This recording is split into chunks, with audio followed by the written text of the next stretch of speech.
Hello, this is Mr. Burrowes speaking, and in this short film I'm going to tell you about media studies. One of the first things many people ask is this an academic subject? The answer is simple enough.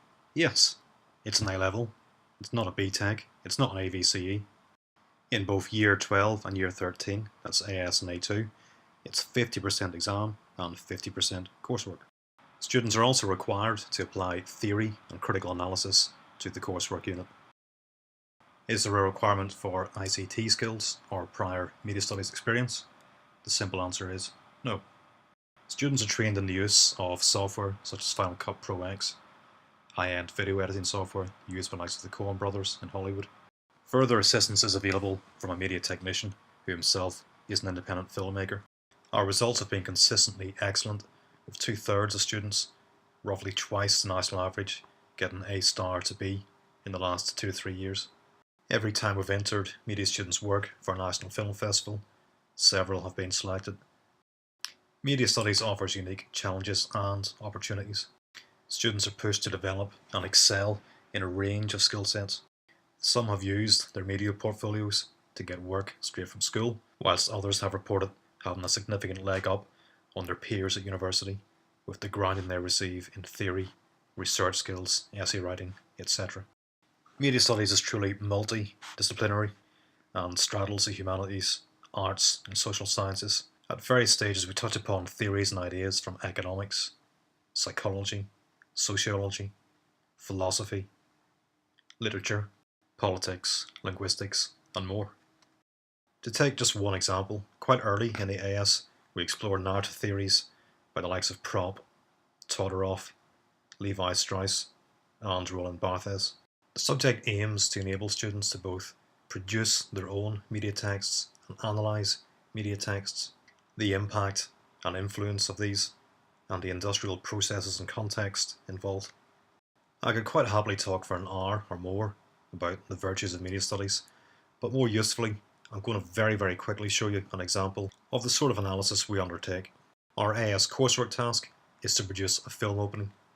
One exam question is on British cinema, and the other is on analysing the media language used in a TV drama clip. I try to emphasise the links between coursework and exam, and so I'll raise points here which might be used in either exam question or as part of the evidence of the coursework research.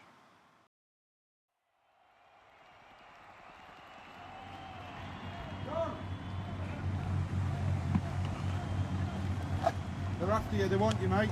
Come on then, let's go and do Let's this. go, we're all packed up. Let's go and make music here, Stuart. Okay, already there's a huge amount to note here. The budget is so low as to be considered a micro budget. Indeed, this film was shot in just 5 days. This is only possible due to the ongoing processes of digitization. This was shot using handheld cameras as opposed to the traditional 35mm cinematography.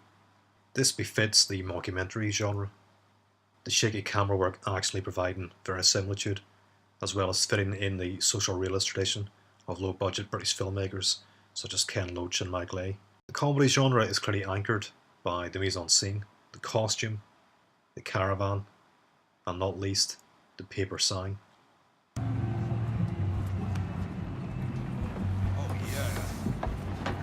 Desperados.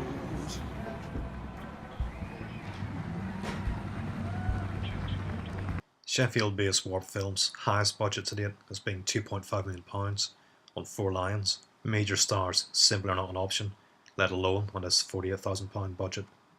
Paddy Considine here has a long-term creative relationship with Warp Films and has recently produced his debut feature film for Warp Films.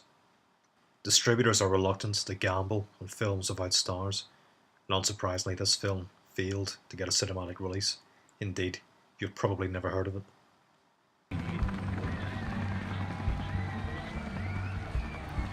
I've waited my whole life for this. Not even frickin' sight. We're ready to rock. Scor-zay-zee, go first, big man. You gonna speak for me? Yeah, no, I'll speak to the crowd. Come on. Warp Films are known for producing very British films that don't necessarily easily cross over to foreign markets, including America. This isn't necessarily a great example, but films such as This Is England centre on sympathetic portrayal of working class, often Northern English characters. We also get horizontal integration here, with Warp Records act Arctic Monkeys featured in this film. Rupert Brown, aka Scor-zay-zee, aka Scor-zay-zee. Check it. Rupert Brown, it's the man behind the face mask, fake mustache, walking with a fake bus pass, sneaking. Elastoplaster on my glasses, catch me plastered, pissed up, chatting backwards, in a Ford Sierra. Here we get the conventional reflection of the hegemony of the auteur theory. In truth, Meadows is probably the most marketable feature of this movie.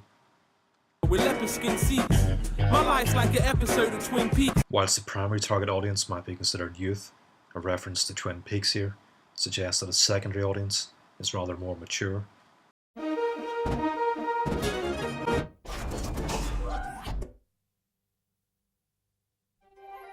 For the British Cinema essay exam, we look at warp films on working title as an example of binary opposites within the British film industry.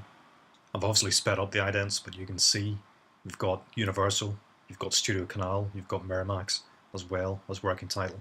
This is in theory a British film, but the money behind this is American. Working title is 67% owned by NBC Universal, one of the big six conglomerates that dominate cinema globally. It all began on New Year's Day in my 32nd year of being single. Once again, I found myself on my own and going to my mother's annual turkey curry buffet. Working title have spent up to $100 million on a single film with Green Zone, but yet the budget for this one film is higher than all of Warp Films' movies combined. Very, very few films would make back this budget on the British box office alone, so Working Title's strategy is routinely cast a major American star, Southern English setting, and middle-class white characters for maximum international and especially American appeal. The crane shot and the 35mm cinematography contrast with Le Dunk. There you are, Dumpling.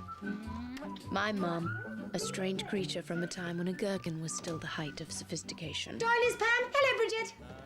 Third drawer from the top, Una. A media student will begin to identify small details, such as the Dutch angle here, signifying the alienation of Bridget. There are multiple signifiers of comedy, not least the non-diegetic music. Film companies use hybrid genres to maximise audience appeal, comedy for male appeal, romance for female appeal. Under the mini gherkins. By the way, the Darcys are here. They brought Mark with them. Ah, here we go.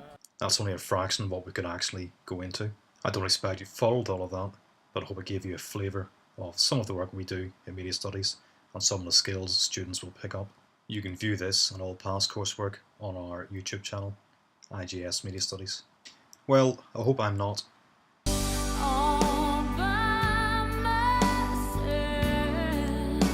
In thinking that media studies is a superb subject.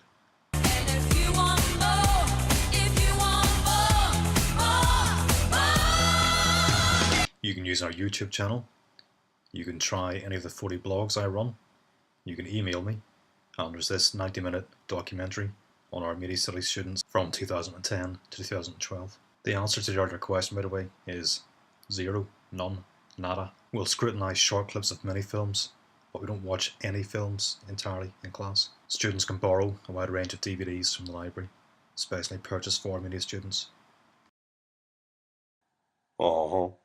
Thank you. Thank you very much. You've been watching a DB3 production.